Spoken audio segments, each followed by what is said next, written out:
So your brand story is what helps you stand out in their minds. It differentiates you from the other people in the area, and it creates that emotional bond. The thing that really gets customers coming back more than just your good bread is how your story makes them feel. It's also the thing that's going to inspire them to tell their friends about you and the experience that they had with you. So that is where the magic happens. Welcome to the Breadwinner Podcast. This is the show for sourdough microbakery owners who are building a sustainable, successful, profitable business from their home. If you are already in business or if you're dreaming of starting one, this is the place for you. I'm your host, Caroline Bauer. I own a successful in-home sourdough bakery, and I am here to share everything I've learned that works and that doesn't, plus everything that I'm researching along the way so we can build thriving businesses together.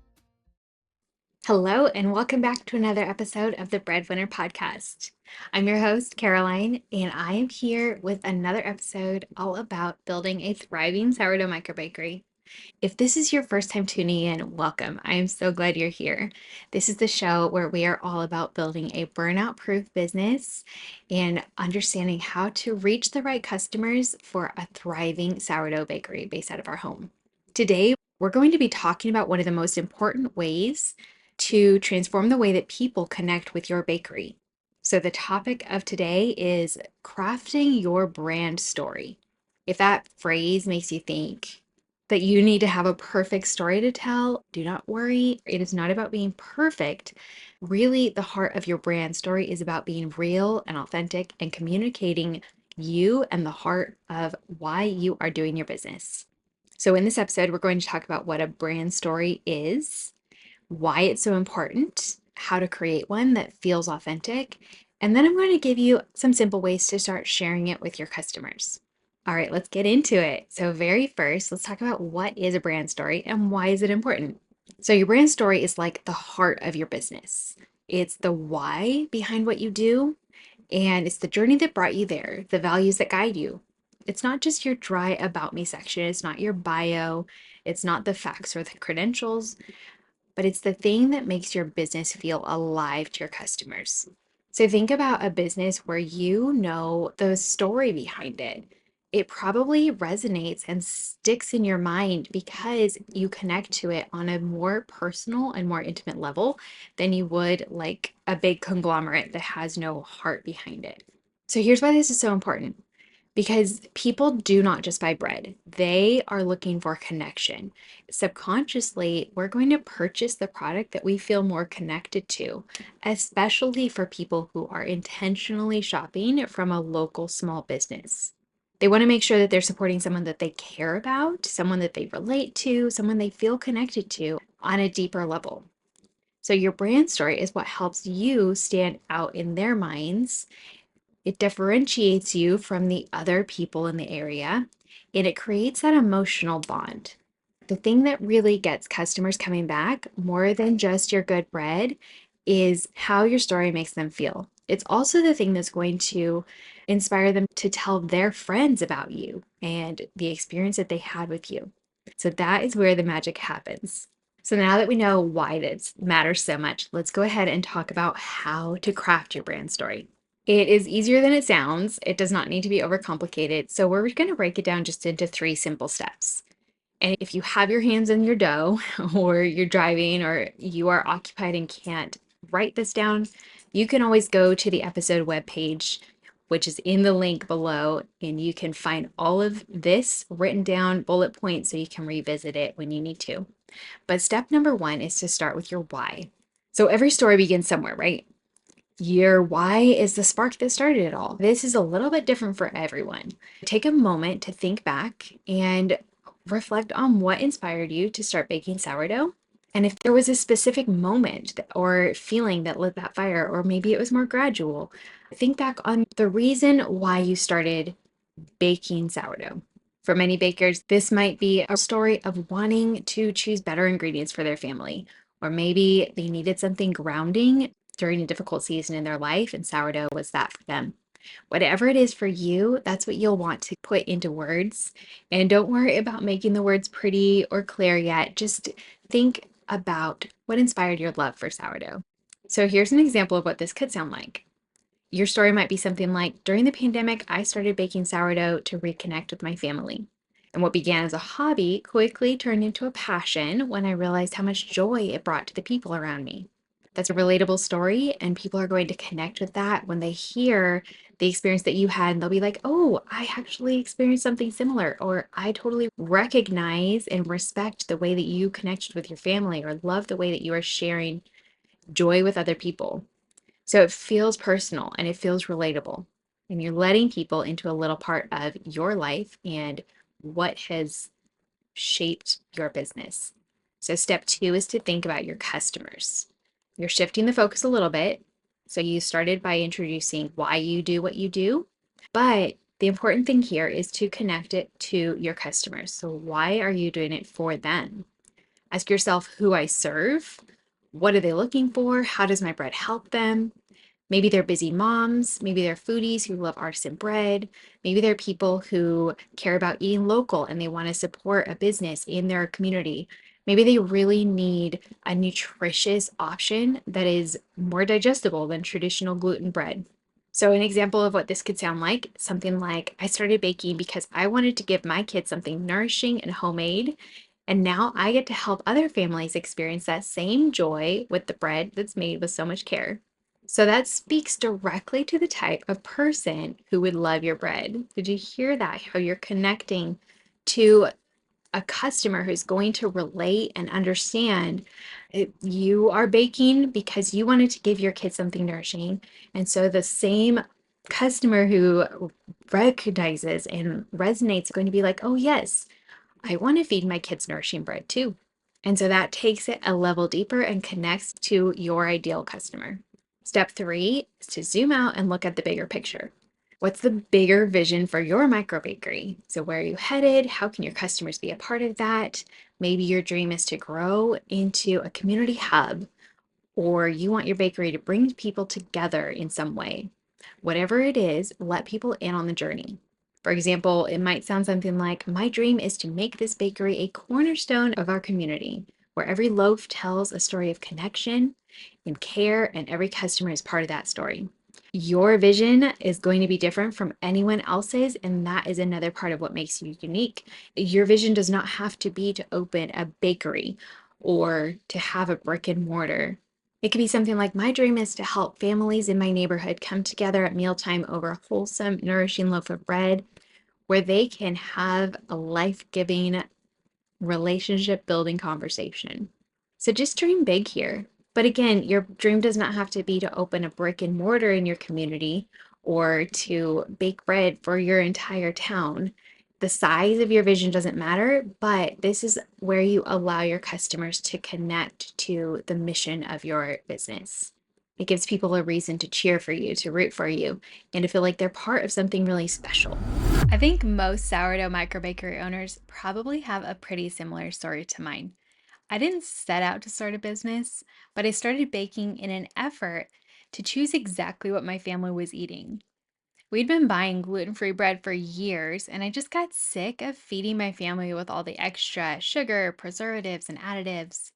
With the power to choose my own ingredients, I've been seeking out the highest quality flour, both for my family and for the customers of my microbakery. So I have been absolutely loving Sunrise Flour Mill. I've added an organic whole wheat heritage loaf to my menu that my customers are loving. And my family loves the pancake mix and literally anything else that I bake with Sunrise Flour. Their flour is 100% organic, non GMO, heritage grains, and I am such a big fan.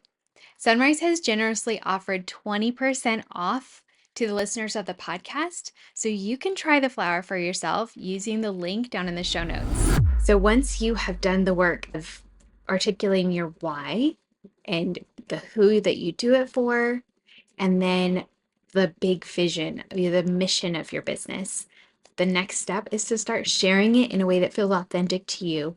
Is so important because this is what allows people to come in and feel like they're a part of the story of the business that you are building. Number 1 is to share it on social media. This is probably the very easiest. So you can share snippets of your story on Instagram or Facebook. I see bakers do a really good job of sharing just little snippets of their children playing in the background while they are shaping their dough and saying something like, "This business is allowing me to stay home with my children or to be at home for moments like this." It might be just snippets of maybe the nutrition, why you are choosing the ingredients that you choose. You can start with a photo that means something to you. Maybe it's your very first loaf that you ever baked and why you started, or maybe it's your kitchen setup, or just a little glimpse into the human behind the bread and a little bit about your journey.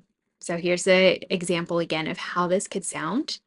Something like, "This is where it all started. My very first sourdough loaf. I had no idea back then that this little experiment would turn into a business that serves my community. I am so grateful for everyone who's been part of this journey." So this doesn't have to be fancy. It is just you sharing from your heart. I think it's really important to show up fairly regularly and post something like this, at least every couple of months or every quarter or so. Just a really human, honest, and connecting post. And you can pin it to the top of your Facebook or your Instagram page so that it's the first post that people see. But it's really important to show your face as well to allow people to connect to you as the baker. Because again, people are not just looking to buy a loaf of bread, they really, on a deeper level, want to connect to the heart, the human behind that brand, especially for people who prioritize supporting small business. It's not just transactional, but the connection is what will make them your loyal customer. The second place where you can share this would be if you have a website on your About page. This is a great place to put your story. You can make this as long or as short as you want to, but write out your story of what brought you to the point where you are now. What was the process? Maybe even tie it in with some connections of your childhood or the mission that you see of how this is going to serve your community. Include a few photos and just let people know why you're passionate about what you do. This is a good place to invite them into your story as well. Give them a simple call to action, something like, "Want to be a part of the journey? Try a loaf from this week's menu," or "Subscribe to my email list to find out when the menu opens each week." A quick call to action is going to tell people what to do because they really do need to be instructed, but it's going to be just an honest, genuine invitation for them to be a part of what you're doing. Another way that you can share your brand story is on your packaging. This can be a really fun one. It just as simple as a little note on your tag or a card can go a really long way. Now, if you are baking a large quantity of loaves with each bake, I would recommend keeping it simple and including something on the label that you're already adding to your packaging rather than adding an additional label or an additional card or something. It just becomes a bottleneck if you're putting out a lot of product. But there are some really fun ways that you can include your brand story.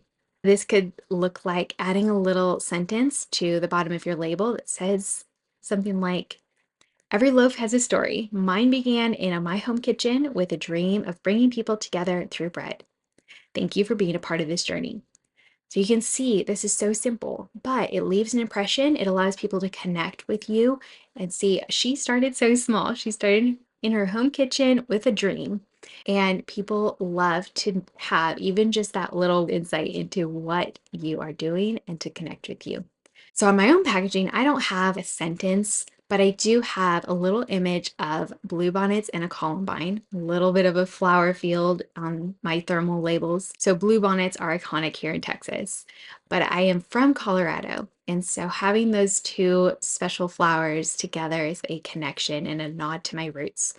And it allows people to just initiate a conversation. Sometimes they'll ask, like, "Why do you have these flowers on your label?" And it just gives me a chance to share. I am originally from Colorado, and Texas is home now. And I bake bread to serve my community and to nourish my family.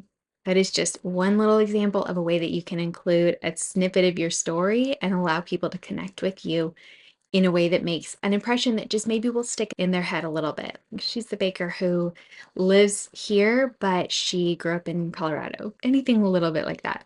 One more way that you can share your brand story is with your marketing messages. So I love text marketing. This would also apply for email marketing if you use emails, either way. But the people who are subscribed to your list, whether it's text or email list, they are already your fans. They have already opted in and said, yes, I want to hear from you. This is a really great place to get a little more personal in your welcome text or your welcome email and share a little bit of your story and invite them to share yours. So this could sound something like, I'd love to hear about your favorite bread memory, whether it's a holiday tradition, a favorite sandwich, or just the joy of breaking bread with loved ones. Hit reply and share. Just a really brief call to action, an invitation into a conversation, inviting them to share their story after you've shared a little bit of yours.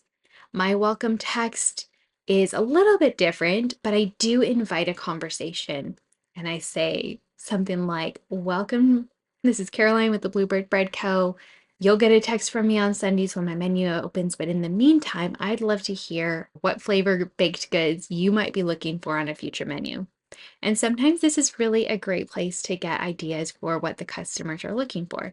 A lot of times they'll just say, I'm looking for just a regular loaf of sourdough bread. And so I get to respond and say, I am prepping them busily and happily, and they will be available to order on Sunday. So watch for that text or whatever. You can let it feel organic and authentic to whatever your voice is. So, hopefully, this brief conversation has gotten your wheels turning about why a brand story is important, how you can articulate it, and how you can invite people in to connect with your story so that they become loyal repeat customers because they understand you on a deeper and more personal level. Your brand story is such a powerful tool because it differentiates you and sets you apart from all the other bakers in your area because no one is going to tell their story exactly the same way. So you're going to resonate with the right customers while other bakers will resonate with their customers. So hopefully you're inspired to embrace your story and start sharing it in a way that feels natural and authentic to you. If you do, I would love to hear about it. It would make my day if you tag me over on Instagram when you share your brand story post. I'm Caroline Bauer underscore sourdough. Thanks so much for spending some time with me. I'll be back soon with another episode. They drop every Monday and Thursday. If you don't want to miss one, go ahead and make sure that you're subscribed to the show. And if you haven't already left a rating or a review, it would be such an honor if you would take a moment to rate the show. It helps other bakers find the show too, so that we can all get connected and grow together. I will be back very soon with another episode, but until then, happy baking.